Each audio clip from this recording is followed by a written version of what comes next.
Rather sector પર ગૌરાંગજી એક IT સાથે જ શરૂઆત કરીએ, કારણ કે આજે ફરી જે ઘટાડાના સંકેતો યુએસ માર્કેટમાં જે નાસ્ટેક અને ટેક શેર્સના એક સપોર્ટ નહીં પરંતુ એક પ્રેશરથી જે ઘટાડો નાસ્ટેકમાં જોવા મળ્યું છે અને ઓવરઓલ એડીઆરમાં પણ એક ઘટાડો છે. આજે પણ અનુમાન છે ગઈકાલે જે નિફ્ટી આઈટી ઇન્ડેક્સ 5.5% સુધીનો એક ઘટાડો બતાવ્યો છે. અહીંયા ખાસ કરીને 6 વર્ષનો સૌથી મોટો એક ઘટાડો હતો.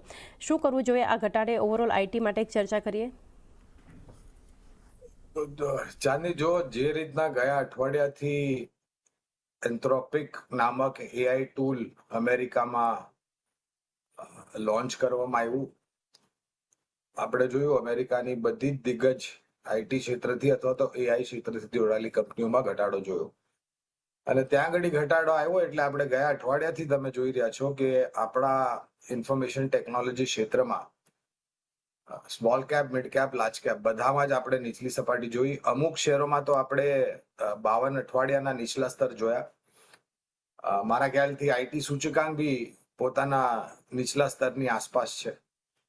ગઈકાલે બી દબાણ હતું, આજે બી દબાણ રહેશે એવું અનુમાન છે.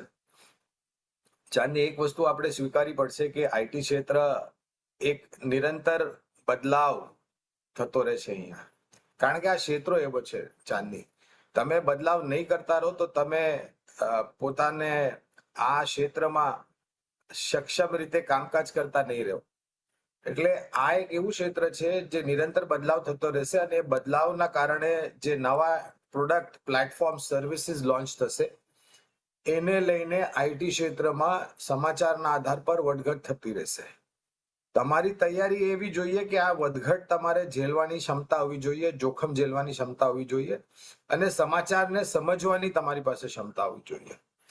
એની સાથે મારા ખ્યાલથી હવે આ જે નિરંતર બદલાવ થઈ રહ્યા છે ચાંદની, એને જોતા મને લાગે છે કે 1.5 થી 2 વર્ષથી વધુની રોકાણની સમયસીમા રાખવી પડશે. તમે મૂલ્યાંકનની વાત કરો અને પરિણામની વાત કરો તો પરિણામની જે આવ્યા ત્રીજા ત્રૈમાસિકના એની તુલનામાં જે મૂલ્યાંકન હમણાં છે એ ઘણા આકર્ષક છે. પણ શું એ આકર્ષણ તમને તુરંત ઉપરની સપાટી બતાવશે? તો એનો ઉત્તર છે મને નથી લાગતું, કારણ કે સમય લાગશે. ઘણા બધા લોકો હવે આઈટી ક્ષેત્રમાંથી બહાર નીકળીને બાકી અન્ય ક્ષેત્રમાં, તમે તેમ હમણાં સૌમિલભાઈ સાથે વાત કરી રહ્યા હતા વિત્તીય ક્ષેત્રની, ઘણા બધા લોકો આઈટી ક્ષેત્રમાંથી નીકળીને બેન્કિંગ, સરકારી બેંક, પ્રાઇવેટ સેક્ટર બેંક, મજબૂત એનબીએફસી, જ્યાં આગળ ભવિષ્યમાં કોઈ પ્રશ્નચિહ્ન નથી કે આવી રીતના જે આઈટી ક્ષેત્રમાં નિરંતર બદલાવ થઈ રહ્યા છે એવું કોઈ પરિસ્થિતિ વિત્તીય ક્ષેત્રમાં નથી. ઓટો સેક્ટર છે, એફએમસીજી સેક્ટર છે, ડિફેન્સ સેક્ટર છે, કેપિટલ ગુડ્સ એન્જિનિયરિંગ છે. તો એક સેક્ટોરિયલ રોટેશન અથવા તો સેક્ટોરિયલ બદલાવ થઈ રહ્યું છે.